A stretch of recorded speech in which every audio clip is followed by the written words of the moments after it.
Assalamualaikum warahmatullahi wabarakatuh. Selamat datang di Hyuyin Channel. Kali ini Mimin akan melanjutkan cerita Spirit Sword Sofrek.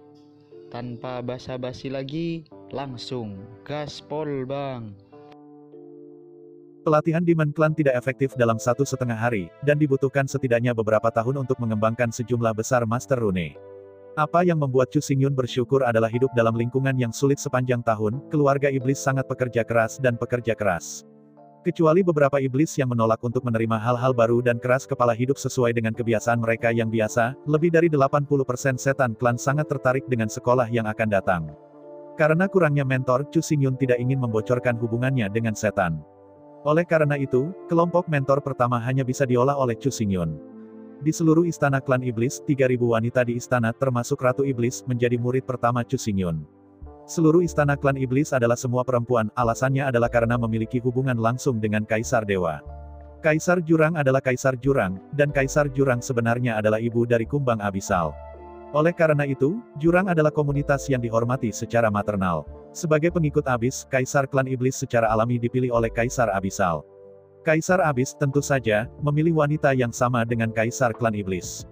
Bukan hanya permaisuri, tetapi seluruh istana iblis tingkat tinggi, dan seluruh pasukan iblis adalah perempuan. Kaisar Abisal menghormati garis keibuan, dan di bawah pengaruhnya, klan iblis juga harus menghormati garis keibuan. Meskipun Kaisar Abisal lebih unggul dalam kebijaksanaan, dia bukan manusia, jadi tidak mungkin untuk memilih permaisuri dan perwira wanita dari sudut pandang estetika. Satu-satunya kesamaan yang dimiliki Kaisar Abisal dan klan iblis adalah kebijaksanaan. Makhluk yang berbeda memiliki estetika yang berbeda, jadi 3.000 perwira perempuan ini mungkin bukan yang paling cantik, tetapi mereka harus menjadi kelompok kecil orang terpintar di klan iblis. 3.000 eksemplar buku dasar jalan rune dicetak dan didistribusikan secara terpisah, dan kemudian Chu Xingyun mulai mengajar 3.000 perwira klan iblis di istana. 3.000 orang ini adalah kelompok pertama Chu Xingyun dan satu-satunya kelompok siswa setan. Seluruh pendidikan klan iblis akan diselesaikan oleh mereka, bukan Chu Xingyun. Dalam periode waktu berikutnya, Chu Xingyun akan menghabiskan 1 hari dalam seminggu untuk bergegas ke Windless Abyss, menggambar angin emas yang terakumulasi, dan kemudian bergegas ke kota Windless untuk mempelajari tentang situasi Jin Feng Tang. Semua waktu lain dihabiskan untuk mengajar 3.000 petugas wanita. 3.000 perwira wanita ini sangat pandai, betapapun rumitnya pengetahuan, mereka dapat dipahami dalam satu pengajaran, dijelaskan dalam satu penjelasan, dan mereka akan kalah satu sama lain.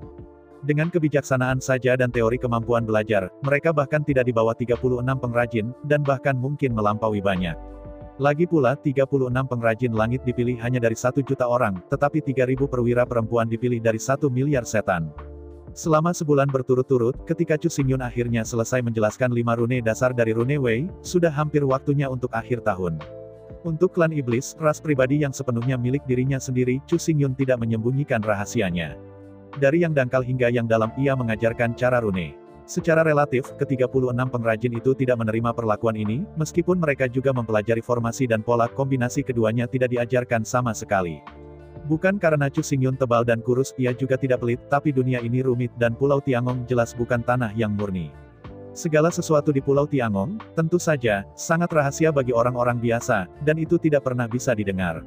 Tetapi untuk Departemen Militer dan pasukan utama, semua yang ada di Pulau Tiangong bukanlah rahasia. Jika Anda benar-benar ingin tahu, selalu ada cara untuk mengetahuinya. Ini bukan masalah pengkhianatan atau tidak, kuncinya adalah bahwa pengrajin Pulau Tiangong setia kepada seluruh umat manusia, bahkan jika mereka mundur, mereka juga loyal kepada Departemen Militer, bukan kepada Chu Xingyun. Untuk 100.000 pengrajin di Pulau Tiangong, Chu Xingyun adalah bos mereka, tetapi paling banyak itu adalah bos yang baik dan murah hati. Meskipun Chu Xingyun dan 100.000 pengrajin memiliki hubungan dekat, Departemen Militer dan pasukan utama mungkin tidak memiliki hubungan dekat dengan mereka. Tidak dapat dihindari bahwa semua teknologi di tangan pengrajin Tiangong dapat bocor setiap saat. Oleh karena itu, Chu Xingyun, pengrajin di Pulau Tiangong, benar-benar hanya berkultivasi sebagai pengrajin. Cara rune inti tidak bisa diajarkan pula. Setan-setan itu berbeda, mereka semua hidup di dunia bawah tanah di mana Kaisar Abisal berada, dan mereka milik ras pribadi Chu Xingyun. Mereka tidak pernah khawatir tentang pengkhianatan. Bahkan jika iblis ingin mengkhianati dan pergi jauh di bawah tanah, mereka tidak bisa mengkhianati mereka sama sekali. Jika hanya kekuatan manusia lain yang telah mempelajari teknologinya, Chu Xingyun tidak terlalu peduli. Chu Xingyun khawatir sekali mata-mata klan iblis dan klan iblis mempelajari teknologi, akhir kemanusiaan akan datang. Di bawah perintah Chu Xingyun, klan iblis mengambil kembali semua pos pemeriksaan di mana-mana, mengarah ke lorong di bawah 100 lantai, hanya memblokirnya secara langsung. Dengan cara ini, tentara klan iblis hanya perlu melakukan patroli di daerah kecil. Setelah seseorang menemukan bahwa mereka mencoba menggali gua yang tersumbat, tidak ada amnesti. Setelah bagian di bawah 100 lapisan diblokir, ngarai seluruh jurang hanya memiliki 100 lapisan tersisa. Lantai ke-100, yang merupakan lokasi kota Wufeng, adalah bagian bawah ngarai jurang, lebih jauh ke bawah, bukan wilayah jurang yang bisa ditelusuri manusia. Atas permintaan Chu Xingyun, Kaisar Abyss sangat menghormatinya. Untuk menyenangkan Chu Xingyun dan untuk pertimbangan keselamatan saat memperluas pasukan di masa depan, Kaisar Abyss mengirim dirinya secara pribadi dan terus-menerus menghancurkan ribuan mil bagian bawah tanah. Sangat mudah untuk dihancurkan dan sulit untuk dibangun, hanya perlu 3 hari untuk melihat Kaisar Abyssal, tetapi jika Anda ingin mengeksploitasi kembali ribuan mil gua yang dihempaskan olehnya, dibutuhkan setidaknya 100 tahun. Masalah terbesar adalah bahwa tidak ada penggalian yang diizinkan di sini sama sekali. Di bawah 100 lantai, ada prajurit iblis yang berpatroli. Jin Fengtang bertanggung jawab untuk mengambil lebih dari 100 lantai, ini juga merupakan tugas harian pertama yang dirilis oleh Jin Fengtang. Setelah memblokir semua bagian ke dunia kecil ini, Chu Xingyun dapat dengan aman menyampaikan pengetahuan dasar dari semua cara rune ke klan iblis. Setelah secara menyeluruh mengajarkan dasar rune Wei kepada 3.000 petugas wanita dan memastikan mereka belajar memakannya dengan baik, Chu Xingyun siap untuk mulai membangun rune institute. Jika itu dibangun oleh iblis, itu akan memakan waktu terlalu lama. Namun, Chu Xingyun tidak akan sebodoh itu, ada opsi yang lebih baik, mengapa menggunakan yang buruk. Menghabiskan banyak batu roh, bengkel batu giok Chu Xingyun di kota Jiuxiao menyesuaikan 3.000 piring batu giok yang terbuat dari sueyu. Giok salju yang disebut juga semacam giok, yang seputih salju, tetapi tidak langka dan tidak terlalu berharga. Manusia kaya suka membangun rumah dan istana dengan sueyu untuk menunjukkan kemewahan mereka. Hidangan batu giok Chu Xingyun yang disesuaikan adalah bangunan berbentuk piring dengan diameter 10 meter. Piringan itu berada di sepanjang lereng yang menenangkan dan merupakan lapisan kursi yang dilangkahi. Platform bundar di bagian bawah piring adalah platform tutor. Menurut desainnya, piringan giok dengan diameter 10 meter dapat menampung total 10.000 setan tanpa menjadi ramai. Secara proporsional, piringan batu giok dengan diameter 10 meter setara dengan arena manusia dengan diameter 100 meter. Ini benar-benar kosong untuk menampung 10.000 orang. Bagaimanapun, ini adalah institusi akademis, untuk memastikan lingkungan belajar dan kualitas pembelajaran, piringan giok hanya memiliki 10.000 kursi. 3.000 piring giok dengan diameter 10 meter dimuat ke ruang reinkarnasi dan diangkut ke dunia bawah tanah, secara merata didistribusikan di berbagai lokasi di dunia sihir. Dengan selesainya pembangunan akademi di 3.000 giok, 3.000 pejabat wanita telah menetap, dan Akademi Rune 3.000 Akademi secara resmi terbuka untuk seluruh keluarga roh iblis. Semua anggota Demon Clan, selama mereka berusia 10 tahun atau lebih, dapat mendaftar ke akademi terdekat sesuai dengan tempat mereka tinggal. Setelah penilaian, 3.000 istana akademik akan dipilih untuk masuk. Ketika 3.000 akademi memasuki tahap ujian, saatnya telah tiba pada akhir tahun. Meskipun aku benar-benar ingin tinggal, aku mengawasi 3.000 pejabat wanita dan mengatur ujian masuk akademi 3.000. Tapi Chu Xingyun harus bergegas kembali ke Jiuxiao City untuk menyaksikan puncak dari 5 pria muda yang tampan. Oleh karena itu, Chu Xingyun hanya bisa sementara meletakkan hal-hal di sisi klan iblis, dan memberikan segalanya kepada Ratu Iblis. Chu Xingyun meninggalkan dunia jurang dan bergegas kembali ke kota Jiuxiao. Menonton Chu Xingyun pergi, Ratu Iblis tidak bisa berpikir. Mengambil nafas panjang, Ratu Iblis berbalik, dan di depannya, 3.000 petugas wanita berdiri diam. Melihat sekeliling selama seminggu, Ratu Iblis berkata, menurut perintah Kaisar Jurang, Chu Xingyun adalah Kaisar Iblis, aku Ratu Iblis, dan kamu adalah 3.000 keindahan istana. Mendengarkan kata-kata Ratu Sihir, semua perwira wanita menundukkan kepala dan tidak mengatakan apa-apa, tetapi semua orang tahu bahwa kata-kata Ratu Sihir itu benar. Jika itu salah, Kaisar Abyss melompat keluar lebih awal dan membunuh ratu-ratu dengan satu gigitan. Melihat semua orang dengan dingin, Ratu Iblis melanjutkan, menurut aturan kuno klan Iblis, sebagai seorang kaisar, harus ada selir ratu, tetapi bagaimana memilih kedua belas selir ini? Mendengar ini, semua perwira wanita mengangkat kepala dan menatap Ratu Iblis dengan cerah. Di bawah pengawasan ketat semua perwira wanita, Ratu Iblis berkata dengan tajam, sekarang, hal terpenting Kaisar adalah Akademi Rune, jadi kita tidak bisa membandingkan prestasi Akademi. Mendengar kata-kata Ratu Sihir, semua perwira wanita ketakutan, Anda tahu mereka tidak memiliki pengalaman dalam mengajar. Melihat 3.000 perwira wanita di depannya, Ratu Iblis berkata, karena Kaisar telah memberi saya segalanya, maka saya akan layak atas kepercayaan Kaisar. 1 tahun akan menang, dan 1 tahun kemudian, 12 istana akademik teratas pemilik istana adalah 12 selir kekaisaran. Setelah mengumumkan keputusan itu, Ratu Iblis melambaikan tangannya, dan 3.000 perwira wanita berpencar, dan bergegas kembali ke istana akademik mereka sendiri. Akademi tempat Ratu Iblis terletak di tengah-tengah gunung bawah tanah tempat istana berada. Ini adalah akademi terdekat dengan istana kekaisaran. Pada saat yang sama ini juga merupakan inti dari 3.000 akademi, dan Akademi Fuwen juga akan dibangun di sini. Awalnya, Chu Xingyun, Akademi Fuwen, juga merencanakan untuk memesannya tetapi ditolak oleh Ratu Permaisuri. Chu Xingyun membangun 3.000 akademi untuk mereka, sebagai imbalannya, mereka secara alami harus membangun sekolah untuk Chu Xingyun. Akademi Sanqian adalah bagian dari Akademi Fuwen, dan master dari Akademi Sanqian adalah siswa dari Akademi Fuwen. Akademi Fuwen bertanggung jawab untuk mengajar Master 3.000 istana, dan Master 3.000 istana bertanggung jawab untuk mengajar seluruh klan iblis. Selama periode waktu ini, Ratu Sihir memiliki perasaan yang sangat baik untuk Chu Xingyun. Ini adalah raja yang berpikiran semesta, bijaksana dan tercerahkan. Di bawah pemerintahannya, dia jauh lebih bahagia daripada di bawah pemerintahan Kaisar Abisal yang murung. Yang paling penting adalah bahwa Chu Xingyun sangat mementingkan klan iblis, tidak hanya meningkatkan lingkungan hidup klan iblis, tetapi juga memberikan pengetahuan yang sangat berharga kepada klan iblis. Ratu Iblis tahu bahwa ras harus kuat untuk mendapatkan martabat. Satu-satunya hal yang bisa membuat klan iblis kuat adalah pengetahuan. Jika suatu hari, iblis bisa berdiri tanpa rasa takut dan berdiri dengan bangga di hutan negara-negara di dunia, maka Chu Xingyun adalah pahlawan terbesar. Jika itu dapat diperbanyak tanpa batas, maka Chu Xingyun, Kaisar Iblis, dan Ratu Komandonya, pasti akan menjadi terkenal dan menjadi leluhur dan kebanggaan keluarga iblis, dan ini adalah yang ia impikan. Namun, untuk mempertahankan posisinya sebagai ratu, ia harus membuktikan kepada Chu Xingyun bahwa ia memiliki kemampuan seperti itu. Posisi ratu tidak lain adalah miliknya. Jika Anda tidak dapat membuktikan diri Anda, begitu Chu Xingyun berubah pikiran, Chu Xingyun, Ratu Iblisnya, tidak bisa berkata apa-apa. Begitu menjadi Ratu Ajaib, kebijaksanaannya tidak perlu diragukan. Sang Ratu Iblis sangat jelas bahwa Chu Xingyun tidak tertarik pada petugas wanita ini termasuk dia. Alasan untuk memberikan segalanya kepada Ratu Sihir adalah kepercayaan murni pada kemampuannya, tanpa melibatkan perasaan pribadi. Jika dia tidak dapat membuktikan bahwa dia lebih kuat dari orang lain, dia tidak dapat mempertahankan posisinya. Cara terbaik untuk membuktikan diri adalah memimpin 3.000 pejabat wanita dan menjalankan 3.000 akademi dengan baik. Kedua belas putri hanyalah umpan yang dilemparkan oleh Ratu. Di sisi lain, mengontrol Taixu menggigit roh ular sanca, Chu Xingyun kembali ke halaman kecil Lingfeng Hall di kota Jiuxiao. Begitu dia membuka pintu, Chu Xingyun melihat Li Chunfeng yang mabuk. Setelah mengatur susunan penangkap angin, Li Chunfeng kembali ke Lingfeng Hall, halaman kecil Chu Xingyun. Dunia bawah tanah tidak cocok untuk tempat tinggal manusia. Melihat ke atas dan ke bawah pada Chu Xingyun, Li Chunfeng mengerutkan kening dengan keras dan berteriak, tidak benar. Bagaimana kamu bisa memiliki energi angin yang sangat besar di tubuhmu? Menghadapi pertanyaan Li Chunfeng, Chu Xingyun tersenyum dan berkata, bukan apa-apa. Selama ini, saya telah menyerap ratusan juta angin emas, jadi sudah menjadi seperti ini. Apa? Ratusan juta angin emas? Teriak Li Chunfeng. Melihat ekspresi ngeri Li Chunfeng, Chu Xingyun mengangguk bingung, ya ada apa, apakah ada yang salah?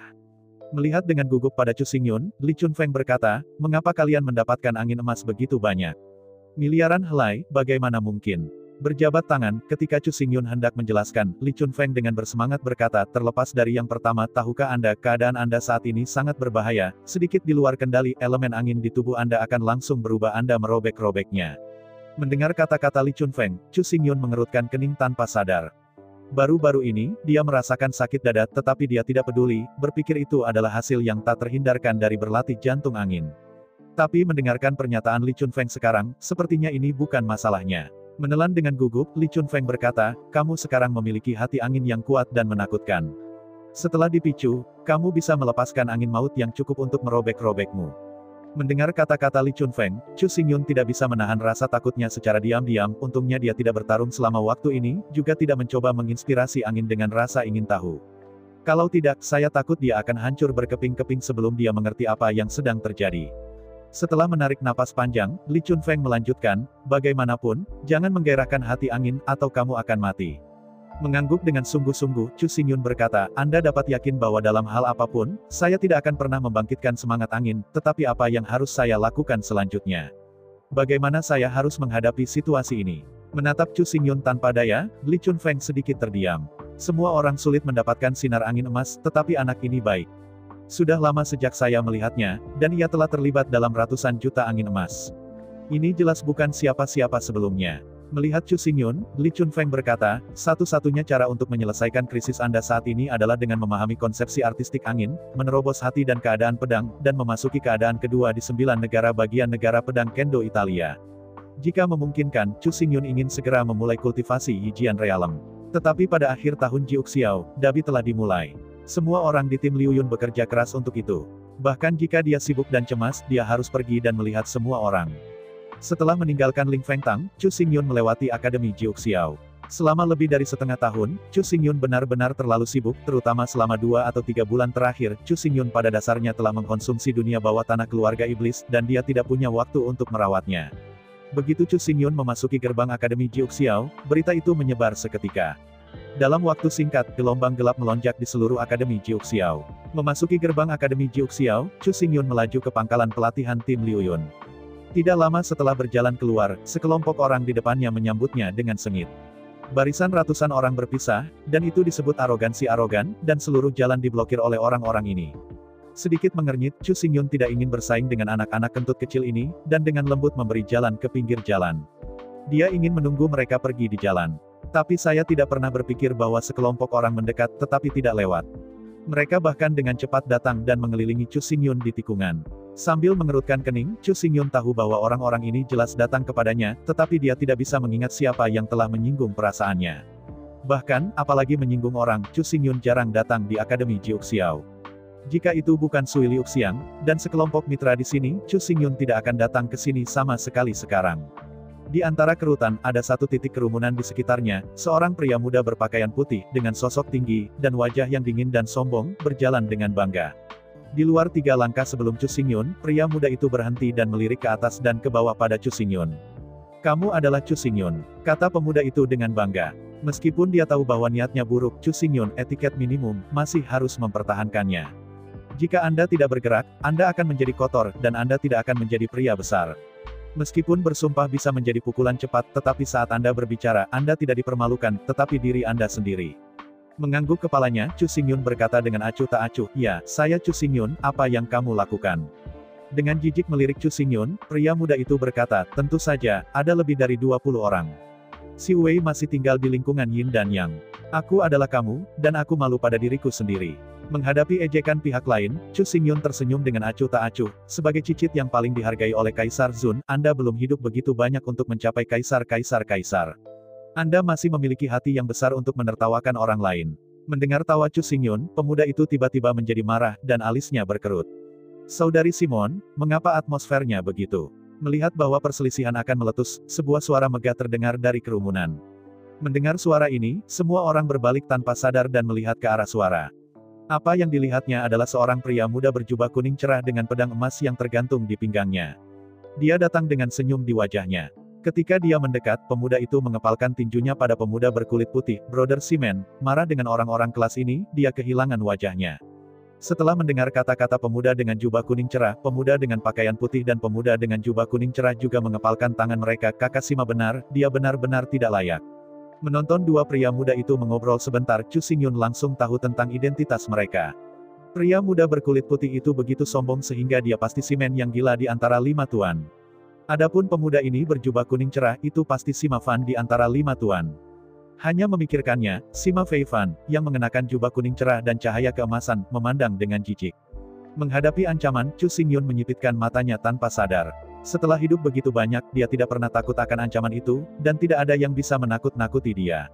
Melihat Sima Fei Fan dengan dingin, Chu Xingyun berkata, "Apakah kamu menganggap dirimu terlalu serius? Aku bahkan tidak tahu siapa kamu memberitahu aku identitasmu."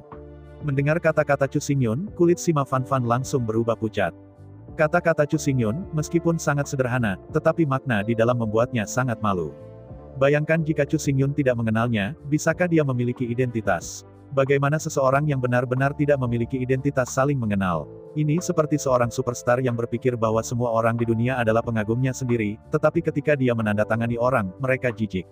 "Mengapa mencoret-coret buku saya? Orang-orang bahkan tidak mengenal Anda, serigala ekor besar apa yang masih ada di sana." Sambil menggerakkan jari ke Chu Xingyun, Sima Fei Fan berkata, "Kamu terlalu sombong, apakah kamu tahu dengan siapa kamu berbicara?"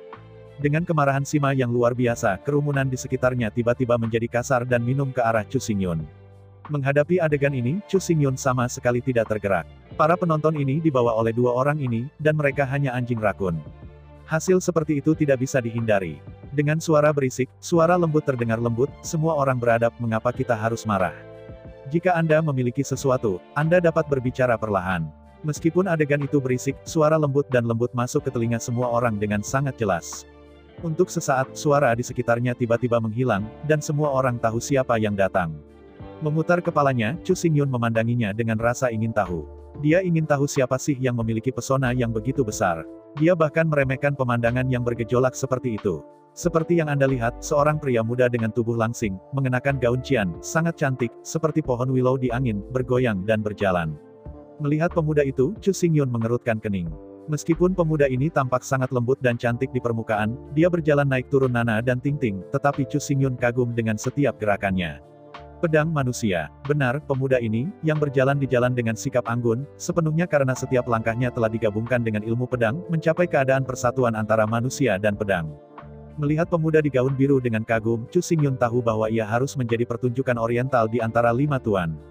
Dongfang menunjukkan, namanya terdengar indah, dan orang-orang memang hangat dan cantik, bahkan jika dibandingkan dengan perempuan, itu tidak akan pernah jatuh. Itu benar, Dong Fangxiu tidak hanya memiliki kepribadian yang lembut, tidak hanya bergerak mempesona, tetapi bahkan terlihat dia juga dapat digambarkan oleh bunga.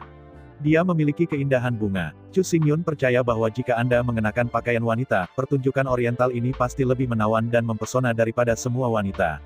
Saat kami mendekat, Dong Fangxiu dengan lembut mengepalkan tangan pada semua orang dan berkata dengan lembut, jika ada sesuatu, semua orang bisa mengobrol dengan baik, jangan berisik, sepertinya kita sangat tidak memenuhi syarat. Mendengarkan suara Dong Fangxiu dan lembut, semua penonton merasa sedikit memerah. Memang, sebagai orang yang berkualitas, bagaimana bisa begitu kasar?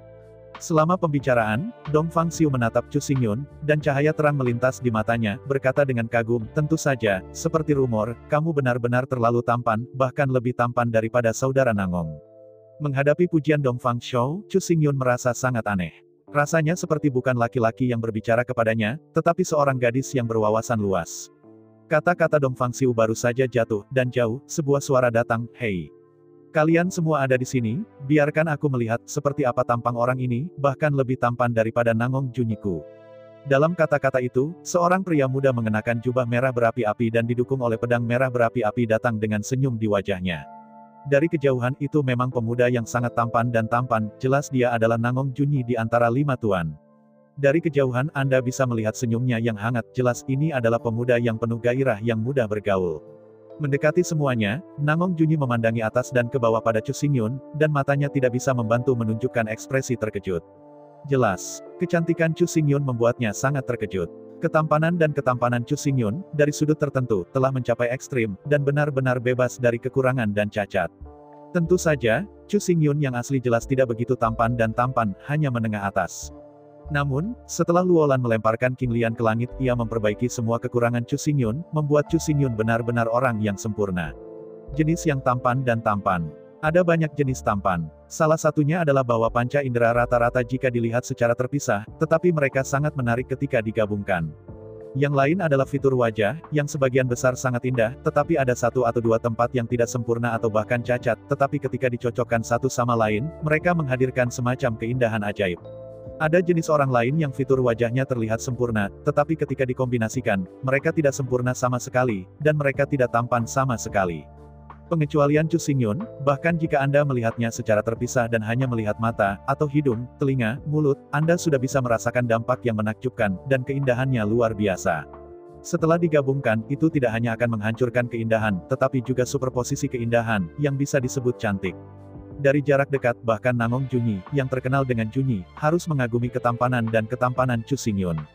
Melihat lebih dekat, alis Chu Xingyun seperti bulu hijau, dan giginya seperti kerang, dengan senyuman itu adalah detak jantung, dampak yang indah tidak dapat digambarkan dalam bahasa yang sempurna. Meskipun dia tidak mau, Nangong Junyi harus mengakui bahwa Chu Xingyun pantas menerima kata cantik. Apa yang indah yang disebut absolut, yaitu, akan berada di puncak, sekilas ke pegunungan dan kecil. Sama seperti Nangong Junyi tersenyum dan menghela nafas, dengungan dingin terdengar. Untuk sesaat, semua orang berpaling untuk melihat masa lalu. Apa yang saya lihat adalah seorang pria muda dengan rambut perak hitam, perubahan di wajahnya, dan penuh melankolis di matanya, dia berjalan dengan tenang. Ketika semua orang menyaksikan, perubahan-perubahan dari pemuda itu berkata, hidup tidak lain adalah mimpi di langit, Sao Hua Bai Shou, tetapi kilatan. Selama pidatonya, perubahan-perubahan pria muda itu mendekat memandang Chu Xingyun dengan dingin, dan berkata dengan dingin, meskipun kemakmuran itu indah, mudah untuk layu. Meskipun kata-katanya indah, kata-kata yang diucapkan oleh pemuda dengan rambut hitam dan wajah putih dan perubahan itu membuat orang-orang merasa kedinginan di hatinya. Setelah melihat beberapa orang muda di depannya, Chu Xingyun tidak bisa menahan senyum pahit sekarang, 5 tampan-tampan dari generasi muda telah berkumpul. Pertunjukan oriental yang lembut dan indah, kegilaan Simen yang arogan dan sombong, perubahan sikap Beye Chang dingin, Nangong Junyi yang penuh gairah dan indah, Sima yang luar biasa sok luar biasa. Saya tidak tahu apakah nama menentukan nasib, atau nasib memberi mereka nama seperti itu. Singkatnya, orang muda dan tampan ini sangat terkenal. Melihat sekeliling selama seminggu, Chu Xingyun berkata dengan acuh tak acuh, kamu begitu terpesona oleh para guru, mengelilingi saya di sini, saya tidak tahu mengapa. Menghadapi pertanyaan Chu Xingyun, 5 pemuda tampan itu semuanya malu. Dengan bakat-bakat dan kekuatan mereka, bagaimana mereka bisa kekurangan pacar? Namun, nenek moyang mereka memaksa mereka untuk datang dan harus menikahi Sui Liuxiang sebagai istri mereka. Demi kepentingan keluarga, apakah mereka mau atau tidak, mereka hanya bisa patuh. 10.000 langkah mundur, bahkan jika itu bukan untuk kepentingan keluarga, tidak ada yang berani melanggar perintah kaisar, bahkan jika kaisar adalah leluhur mereka. Di ruang yang paling memalukan, yang pertama berbicara adalah Oriental Show. Menatap Chu Xingyun dengan malu, Dong Fangxiu berkata, maaf, saya di sini hanya untuk memberitahu Anda bahwa saya tidak bisa menerimanya, saya sebenarnya tidak ingin jatuh cinta, tetapi saya tidak bisa menentang perintah para leluhur. Dalam menghadapi permintaan maaf Dong Fangxiu, Chu Xingyun masih bisa mengerti, Dong Qiuxi hanya cacing yang menyedihkan di bawah penindasan keluarga dan kaisarnya. Semuanya bukan niatnya. Tidak mungkin untuk tidak datang, tetapi apa yang harus dilakukan setelah datang, Dong Fangxiu dapat memutuskan. Jelas Dong Fangxiu tidak benar-benar berniat mengejar Sui Liuxiang, dan Chu Xingyun tidak bisa merasakan Sui Liuxiang yang didambakannya. Ketika Chu Xingyun berpikir sebentar, Simon dengan marah mencibir, kamu baik-baik saja untuk meminta maaf. Yang disebut wanita ramping, pria baik, saya hanya jatuh cinta dengan Sui Liuxiang, saya hanya ingin mengejarnya, apakah Anda punya pendapat? Anda harus menanggung dengan saya. Melihat wajah Simen Kuang yang sombong, Chu Xingyun tertawa kecil dan mengabaikannya sama sekali. Jika Sui Liuxiang dapat melihat hal seperti itu benar-benar buta. Menatap Chu Xingyun dengan marah, Simon berkata dengan arogan, apa yang kamu tertawakan? Kamu punya kemampuan untuk menggigitku. Haha. Tidakkah kamu berani? Jangan berani merangkak pergi untukku, jangan tunda Laosu. Menghadapi kata-kata sombong Simon, Chu Xingyun mengambil napas dalam-dalam dan memaksa kemarahannya. Jika dia benar-benar melompat seperti guntur dan bersumpah seperti Simon, dia benar-benar bodoh. Selain itu, sekali Chu Xingyun benar-benar guntur hebat, itu mungkin belum tentu menjadi lawan Simon. Begitu dalam keadaan marah, Iki Chu Xingyun pasti akan turun drastis. Setelah Iki turun ke tingkat kegilaan Simen, orang gila Simen dapat mengatasi Chu Xingyun dengan pengalaman mati otaknya yang kaya. Pertengkaran itu berisik, tetapi bahkan kurang praktis. Belum lagi hati angin Chu Xingyun, membatasi ketidakmampuan Chu Xingyun untuk menggunakan kekuatan. Bahkan jika hati angin baik-baik saja, Chu Xingyun tidak akan pernah melakukannya. Jika tidak, Chu Xingyun cemburu karena berjuang untuk angin, dan ia bertarung dengan orang-orang yang terlalu buruk. Cara terbaik untuk berurusan dengan orang-orang sombong seperti itu adalah bersikap acuh tak acuh dan hanya menatapnya dengan tenang untuk melihat kapan dia bisa berpura-pura. Benar saja, di bawah tatapan acuh tak acuh Chu Xingyun, hal memalukan pertama adalah Simon gila. Setelah berdebat lama, dia membanting keranjang, tapi Chu Xingyun menatapnya dengan wajah mengejek. Di bawah tatapan mengejek Chu Xingyun, kata-kata sombong Simon tidak bisa berlanjut. Di masa lalu, setiap kali dia sombong, dia merasa bahwa dia adalah yang paling kuat dan paling kuat. Dalam perasaannya, pada saat ini, semua orang menatapnya dengan kagum, mengaguminya. Tapi hari ini, perasaan ini benar-benar hilang. Menghadapi ekspresi mengejek Chu Xingyun, Simeng tiba-tiba merasa seperti badut. Chu Xingyun tidak mengatakan apa-apa, tapi dia merasakan kemunduran yang belum pernah terjadi sebelumnya. Pada saat ini, Simon tidak merasa bahwa orang-orang di sekitarnya akan mengaguminya, dan memuji keagungan dan dominasinya. Meskipun dia tidak melihat ke belakang, tetapi Simen berfantasi, semua orang pasti berpikir dia bodoh, mati otak. Menghadapi Chu Xingyun yang mengejek, Simon berkata dengan keras, kamu membuatku marah, kamu benar-benar membuatku marah, kamu menunggu aku. Setelah selesai berbicara, Simon tidak lagi meninggalkan wajahnya, dan pergi dengan langkah marah. Dalam menghadapi adegan ini, kerumunan melihat wajah yang tertegun, mereka tidak mengerti bagaimana orang gila itu memarahi pihak lain baik-baik saja, dia hampir marah. Menonton Simon pergi dengan liar, Chu Xingyun mengangkat bahu dan berkata, dia benar-benar menarik memarahi orang lain, tapi dia sangat marah sehingga dia setengah mati. Mendengar kata-kata Chu Xingyun, otaknya lebih pintar, dan orang-orang yang bisa melihat kebenaran semua tertawa dengan suara rendah. Performa Simon Matman hari ini memang terlalu gagal. Dengan ekspresi mengejek di wajahnya, Chu Xingyun menoleh dan menatap Sima Feifan. Menghadapi ekspresi konyol Chu Xingyun, penuh dengan ekspresi mengejek, Sima Feifan tiba-tiba merasa sedikit tidak nyaman.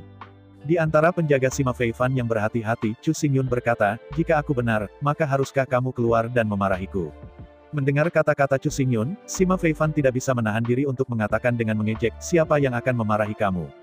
Kamu pikir kamu siapa, apakah kamu pantas mendapatkannya?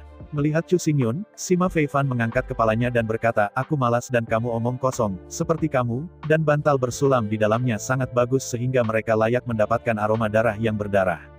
Daging. Menghadapi penghinaan Sima yang luar biasa, Chu Xingyun tidak marah, tetapi sebaliknya tersenyum dan berkata, apakah kamu mengatakan ini padaku ketika kamu datang ke sini? Melihat Chu Xingyun dengan dingin, Sima Feifan mengangguk dan berkata, ya. Saya di sini untuk memberitahu Anda bahwa hanya orang-orang seperti saya yang memiliki darah kaisar yang layak air dan wangi. Lebih baik Anda tunjukkan secara sadar pergi. Dengan mengangkat bahu, Chu Xingyun berkata dengan gembira, oke, aku akui aku kodok, tapi angsa putih, Sui Liuxiang, hanya menyukaiku, kodok, kau bilang itu menjengkelkan. Kamu. Mendengar kata-kata Chu Xingyun, Sima Feifan tiba-tiba membeku, sama sekali tidak tahu bagaimana melanjutkan. Semua orang mengakui bahwa dia adalah kodok, tetapi apa gunanya kepura-puraannya? Dan seperti yang dikatakan Chu Xingyun, Sui Liuxiang hanya menyukainya, apakah Anda mengatakan Anda marah? Ketika berdebat, hal yang paling tidak bisa berkata-kata dan marah adalah bahwa semua yang dikatakan pihak lain adalah fakta dan tidak dapat disangkal. Tidak peduli seberapa megahnya Sima Feifan, itu tidak bisa diubah. Fakta bahwa Sui Liuxiang menyukai Chu Xingyun adalah yang paling tidak berdaya dan paling marah.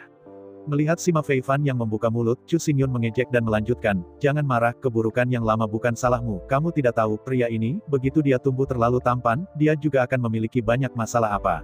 Dengan melirik Sima luar biasa, Chu Xingyun menunjukkan, jika pria ini terlalu tampan, akan selalu ada beberapa orang bodoh yang jelek dan bodoh, tetapi Sok, bahkan mengatakan hal-hal buruk, baru saja datang kepada saya untuk memperjuangkan angin dan kecemburuan, Anda mengatakan menjengkelkan atau tidak mengganggu. Mendengar kata-kata Chu Xingyun, mata Sima Feifan tiba-tiba melebar. Ini, siapa ini? Siapa yang jelek dan bodoh, yang bahkan tidak bisa mengatakan apa-apa, siapa yang Sok? Meskipun Sima Feifan memang tidak setampan Chu Xingyun, dia memang agak shock, dan sekarang dia juga sedikit terdiam. Tapi, oke, tidak. Sima Feifan mengetahui bahwa dia sedang membicarakannya, dan dia tidak bisa melakukannya jika dia ingin menyangkalnya. Jika memungkinkan, Sima Feifan ingin menyerang di tempat. Tapi itu benar-benar terjadi, bukankah itu default bahwa kamu adalah orang yang jelek dan bodoh di mulut Chu Xingyun? Tapi tanpa serangan, dia benar-benar tidak memiliki Chu Xingyun yang tampan, dia benar-benar membuka mulutnya, benar-benar terlihat jelek dan bodoh, dan bahkan mengatakan hal-hal buruk, seperti orang bodoh. Seperti ikan keluar dari air, Sima Fei begitu terbuka sehingga dia tidak bisa mengatakan sepatah kata pun. Akhirnya, Sima Fangfan menatap Chu Xingyun dengan keras dan berkata, ya, bagus sekali. Tentu, ini gigi yang tajam, tunggu aku. Setelah berbicara, Sima Feifan tidak lagi meninggalkan wajah, berbalik dan melangkah pergi. Dihadapi dengan kekuatan tempur Chu Xingyun yang begitu kuat, semua orang diam. Simon gila, Sima Feifan, dua anak muda yang luar biasa, di depan Chu Xingyun, berubah menjadi orang bodoh, tunggul otak, kekuatan tempur ini benar-benar terlalu kuat. Setelah mengirim Sima Feifan, Chu Xingyun mengalihkan pandangannya ke Bei Yechang. Sekarang, dari 5 talenta muda, hanya saja dia masih memiliki permusuhan yang kuat terhadap Chu Xingyun. Di bawah tatapan Chu Xingyun, wajah Kitano Chang tenang dan suram, dan tidak ada gelombang yang terlihat. Melihat Chu Xingyun dengan wajah muram, Bei Yechang berkata dengan sedih, tahun-tahun tidak ada jejak, dan hidup seperti mimpi. Ketika Ku Zongren tersebar, hanya orang yang terluka yang melukai diri sendiri, dan orang yang menyakitkan yang melukai diri mereka sendiri. Melihat Chu Xingyun dengan kasihan, Kitano berkata dengan menyesal, bersiaplah untuk masa depan, hari-harimu hampir habis. Sambil menggelengkan kepala, Kitano berbalik dengan sunyi sepi, dan langkah kakinya yang kesepian meluas ke kejauhan. Melihat Kitano Chang berangsur-angsur pergi, suasana hati Chu Xingyun sangat berat. Dia sangat jelas bahwa dia telah menyinggung dua orang sombong dan sombong, Sok, yang pastilah masalah yang tak ada habisnya. Tapi apa yang bisa dia lakukan? Apakah Anda ingin dia menjadi kura-kura? Sama seperti Chu Xingyun pernah bertanya pada Gumen pertanyaan itu. Apakah Anda ingin menjadi pengecut seumur hidup, atau pahlawan, meskipun hanya beberapa hari? Menghadapi masalah ini, Chu Xingyun sudah punya jawaban. Bahkan jika dia tidak bisa menjadi pahlawan, dia tidak akan pernah menjadi pengecut. Sosok Bei Ye Chang secara bertahap bergerak menjauh-jauh, suara sunyi Bei Ye Chang datang bersama angin. Saat bunga-bunga mekar, mimpi-mimpi para pemimpi tidak pernah bisa dihilangkan. Hanya bisa menyaksikan bunga yang jatuh indah. Melihat hidup dan mati yang terlalu menyakitkan, sebagai penonton, tidak mampu menanggung kehancuran ini. Mendengarkan kata-kata sedikit Tano Chang, semua orang tidak bisa menahan diri untuk diam.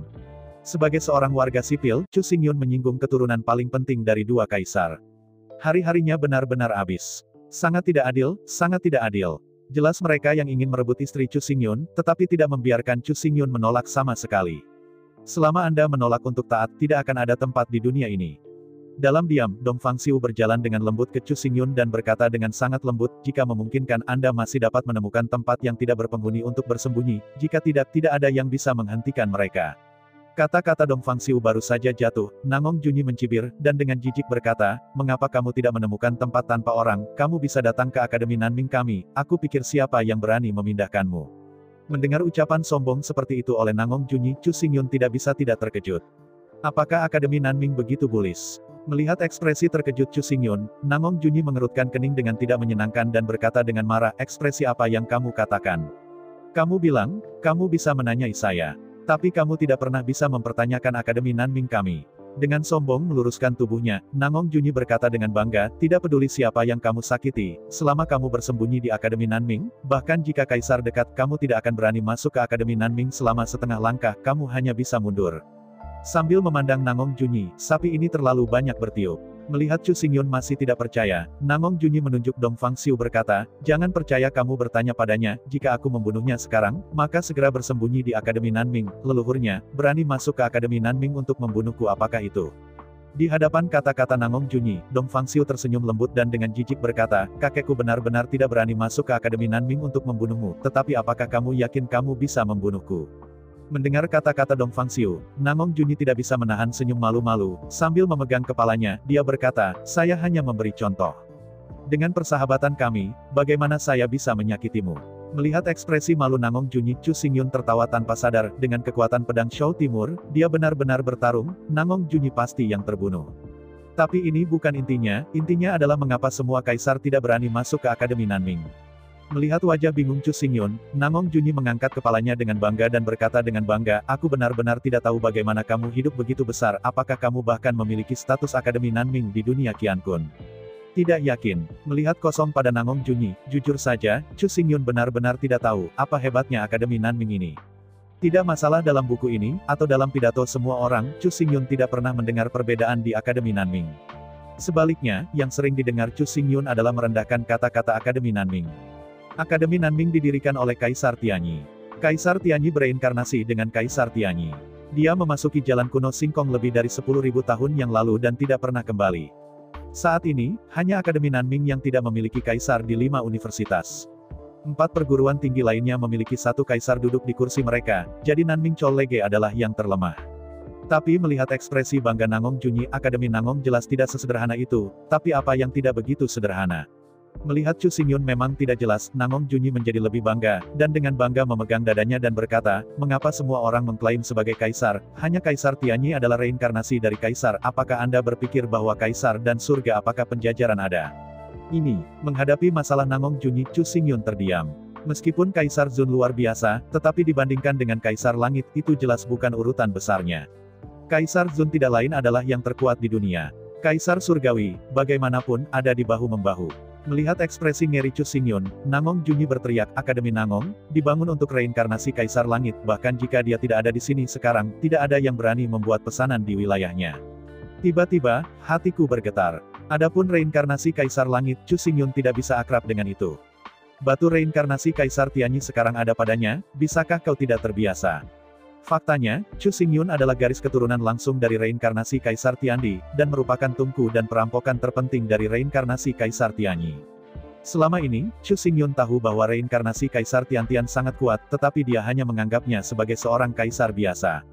Dalam keinginan Chu Xingyun, selama dia bisa mencapai Kaisar Zun, dia bisa menyingkirkan kendali Kaisar Tianyi, tapi sekarang tampaknya semuanya tidak begitu sederhana. Kaisar Tianyi telah menghilang selama ribuan tahun, tetapi di bawah pemerintahannya, keempat kaisar masih tidak berani melangkah ke Akademi Nanming selama setengah langkah.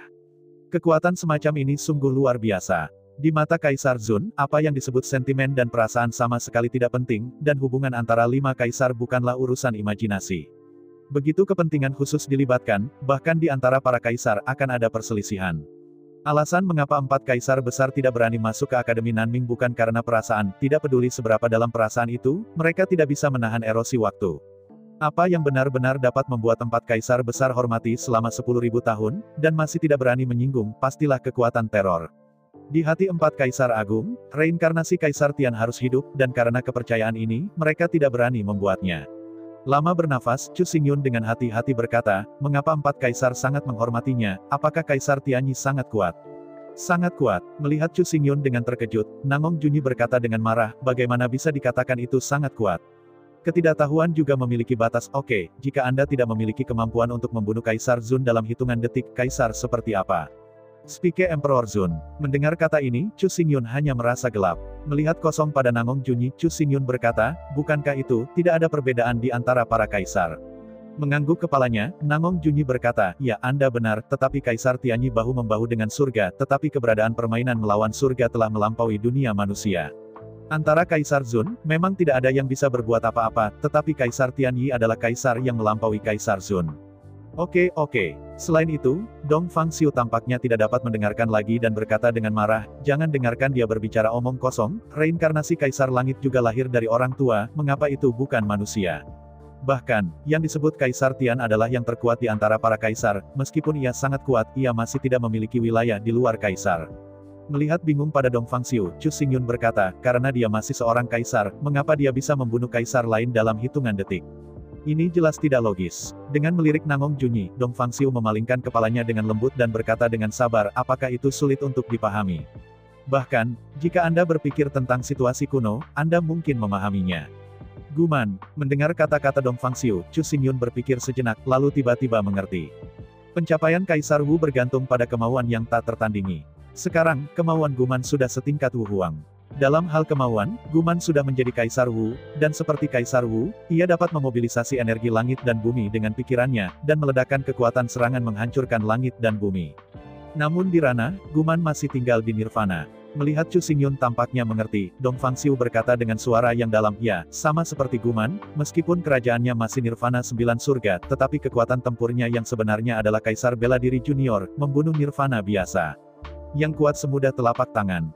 Melihat kosong ke Dong Fangxiu, Chu Xingyun berkata, bukankah dikatakan bahwa Kaisar Zun adalah negara tertinggi? Jika tidak, lalu apa yang di atas Kaisar Zun? Menghadapi pertanyaan Chu Xingyun, Dong Fangxiu jelas tidak memiliki jawaban. Menggelengkan kepalanya kosong, Dong Fangxiu berkata, kaisar-kaisar memang negara tertinggi. Adapun apa yang di atas kaisar-kaisar, tidak ada yang tahu, setelah semua bahkan Kaisar Tianyi belum benar-benar melampaui kaisar-kaisar realem. Mendengarkan Dong Fangxiu, Chu Xingyun hanya merasa kedinginan. Sebagai cicit dari Kaisar Lingmu, bahkan ketika dia menyebut-nyebut di Tianyi, nada suaranya seperti itu, menunjukkan betapa kuatnya di Tianyi. Ini seperti anak kecil yang ingin mengangkat batu tetapi tidak bisa memindahkannya. Pada saat ini, dia biasanya menghibur dirinya sendiri. Batu ini terlalu berat, bahkan ayah tidak bisa memindahkannya. Kata, Jianlian mungkin tampak biasa, tetapi biasanya digunakan ketika membandingkan dua tujuan yang sangat berbeda. Dalam kata-kata Nangong Junyi, yang tidak bisa membunuh Kaisar Zun dalam hitungan detik, apa itu Kaisar Tian? Chu Xingyun sangat jelas bahwa dia adalah pelakunya dan perampok reinkarnasi ke-9 Kaisar Tiandi. Setelah reinkarnasi Tiandi berhasil kali ini, dia pasti akan mampu menerobos ranah Kaisar dan memasuki dunia yang belum pernah dicapai sebelumnya. Seperti apa bidang itu? Menggelengkan kepalanya, suasana hati Chu Xingyun sangat berat. Awalnya, dia berpikir bahwa selama dia menggantikan Kaisar, dia bisa mengendalikan nasibnya sendiri. Tetapi setelah mendengarkan kata-kata Dong Fangxiu dan Nangong Junyi, menjadi jelas bahwa bahkan jika Kaisar Zun selesai, itu masih sama dengan semut di depan reinkarnasi Kaisar. Melihat hati yang berat dan wajah berat Chu Xingyun, Dong Fangxiu berkedip pada Chu Xingyun dan berkata dengan tajam, jangan terlalu khawatir, jika perlu, saya bisa mengantar Anda ke area teleportasi, cukup masukkan Akademi Nanming, Anda benar-benar aman. Mengangguk-angguk, Nangong Junyi berkata, pahlawan tidak memakan kehilangan di depanmu, dengarkan aku, cepatlah. Aku tidak menjamin apa-apa. Menghadapi bujukan keduanya, Chu Xingyun tidak bisa membantu tetapi tertegun. Dia memang memiliki hati yang berat dan suasana hati yang sangat berat, tetapi orang yang membuatnya merasa begitu berat adalah reinkarnasi Kaisar Langit dan Kaisar Tianyi, bukan keduanya yang cacat mental. Menggelengkan kepalanya, Chu Xingyun berkata, Akademi Nangong, aku pasti akan pergi melihatnya ketika aku punya waktu, tapi sekarang, aku tidak bisa meluangkan waktu untuk saat ini. Melihat bahwa Chu Xingyun menolak untuk pergi, Nangong Junyi dengan cemas berkata, Hei, dengarkan aku, saudaraku, aku tinggal di pegunungan, aku tidak takut tidak ada kayu bakar, dengarkan aku, cepat dan pergi. Menatap Nangong Junyi, Chu Xingyun menggelengkan kepalanya sambil tersenyum. Meskipun dia tahu bahwa jalan di depan itu sulit, dia tidak bisa mundur. Alasannya tidak jelas dalam dua kalimat. Mengangguk di Dongfang Shou dan Nangong Junyi, Chu Xingyun berkata, terima kasih banyak, jalan saya akan pergi sendiri, Anda tidak perlu khawatir tentang saya. Selama pidato, Chu Xingyun tidak lagi mengabaikan mereka berdua dan mengambil langkah untuk berjalan ke arah Menara Putih. Menonton Chu Xingyun pergi, Dongfang Xiu dan Nangong Junyi tidak berbicara lama. Tidak sampai sosok Chu Xingyun menghilang di sudut yang Dongfang Xiu berkata dengan bibir, saya melakukan yang terbaik untuk bekerja sama dengan Anda saat ini, tetapi Anda, harimau yang tersenyum, masih kembali tanpa hasil. Sungguh harimau yang tersenyum, jangan memfitnah saya benar-benar peduli padanya, Nangong Junyi berkata dengan dingin. Bagus untuknya. Dengan terkekeh, Dongfang Xiu dengan jijik berkata, apakah kamu melakukannya untuknya? Apakah dia benar-benar ingin pergi ke kamu? Bukankah itu berarti takut akan kekuatan dan melepaskan Sui Liuxiang? Mendengar kata-kata Dongfang Xiu, wajah Nangong Junyi tenggelam tak terkendali jelas. Dongfang Xiu mengatakan pikirannya. Meninggalkan bibirnya, Dongfang Xiu melanjutkan, dan, begitu dia benar-benar pergi ke Universitas Nanming, Anda harus segera memenjarakannya, dan kemudian menggunakan dia sebagai umpan untuk mengarahkan air ke aroma. Mendengar ini, kulit Nangong Junyi menjadi semakin suram. Melihat wajah Dongfang Xiu yang tersenyum, Nangong Junyi berkata, bagaimana kalau kita tidak saling menertawakan? Saudaraku, jangan menertawakan saudaramu, kamu lebih mulia daripada aku. Mendengar kata-kata Nangong Junyi, wajah Oriental Xiu Hua berubah warna dan berkata dengan tajam, ada apa denganku? Kamu tidak boleh mencemarkan reputasi orang lain. Apakah Anda masih memiliki reputasi? Dengan menghina, Nangong Junyi berkata, jika bukan karena petunjukmu untuk mengerutkan alisnya padanya, itu benar-benar aman untuk mengatakan sesuatu yin dan yang, dia mungkin tidak dapat melihat melalui rencanaku. Mendengar kata-kata Nangong Junyi yang penuh dengan kebencian, Dongfang Xiu dengan lembut menutupi mulut kecilnya dan pura-pura terkejut, ya. Kasihan Xiao Junjun, itu terlihat jelas. Omong kosong. Dengan marah melirik Dongfang Xiu, Nangong Junyi berkata, apakah kamu tidak melihat dia menatapku sebelum dia berpisah? Itu tampilan yang sangat berarti, hei. Mengangguk dengan gembira, Dongfang Xiu berkata, ya. Sebelum dia pergi, dia juga berkata, benar-benar terima kasih, ini jelas ironis, kamu benar-benar menyedihkan. Sambil terkekeh, Nangong Junyi berkata, apakah kamu yakin dia berkata kamu benar-benar berterima kasih, tidak benar-benar berterima kasih? Mendengar kata-kata Nangong Junyi, pertunjukan Oriental tiba-tiba berubah warna. Kali ini, giliran Nangong Junyi untuk tertawa, melihat pertunjukan Oriental, Nangong Junyi berkata, kamu tidak mengira kamu satu-satunya yang membodohi pria itu. Kamu sangat lucu, kamu benar-benar berpikir kamu lebih baik dari kami pintar. Sambil menggelengkan kepalanya, Nangong Junyi tersenyum pahit, kata-kata orang lain sangat jelas, terima kasih kami berdua, dan itu hampir jelas, ia akan pergi dengan caranya sendiri tanpa khawatir tentang Anda dan saya. Tidak mungkin, bagaimana dia bisa melihat melalui wajah Dong Xiu tidak bisa dipercaya. Menggelengkan kepalanya, Nangong Junyi berkata, pikiranmu belum pernah diungkapkan, dia pasti belum melihat, tapi, tidak ada yang penuh perhatian, atau pemerkosaan adalah pencurian. Dengan tertawa kecil, Nangong Junyi melanjutkan, kamu tidak memiliki kerabat dan tidak punya alasan, tidak ada persahabatan, jika kamu tidak hamil dengan hantu, tidak ada alasan untuk menyinggung keturunan yang dihargai oleh dua kaisar agung untuknya. Terlebih lagi, Anda datang ke sini untuk mencuri Sui Liuxiang dari tangannya, aneh bahwa dia bisa mempercayai Anda. Mendengar kata-kata Nangong Junyi, Dongfang Xiu menepuk-nepuk dadanya, dan berkata dengan gembira, hah. Aku hanya belum melihat, itu membuatku takut. Melihat penampilan Dongfang Xiu yang tegang, Nangong Junyi berkata dengan terkejut, bukan begitu. Kamu benar-benar menyukai wajah putih kecil itu. Dia pada dasarnya tidak berguna kecuali karena tampan dan sedikit pintar. Sundere mengangkat dadanya, Dongfang Xiu berkata, ada apa dengannya? Bukankah ini normal? Kamu juga tahu bahwa aku Yan Yankong, dia sangat tampan, aku tidak bisa menahan pesonanya. Selama pembicaraan, Dongfang Xiu menyipitkan matanya, menunjukkan senyum manis, dan berkata tanpa batas, kamu pikir, jika aku mendapatkannya, maka aku akan mendapatkan Sui Liuxiang, betapa sempurna. Melihat pertunjukan Oriental dengan takjub, Nangong Junyi berkata, tidakkah kamu hanya menyukai laki-laki? Kenapa? Aku juga menyukai perempuan sekarang. Misi yang benar-benar menemaniku, tentu saja, hanya saudara Xingyun. Saya ucapkan banyak terima kasih kepada teman-teman yang telah menonton dan mendengarkan cerita yang Mimin sampaikan. Untuk episode selanjutnya, ditunggu saja dan tetap standby di Hiu Yin Channel. Terima kasih.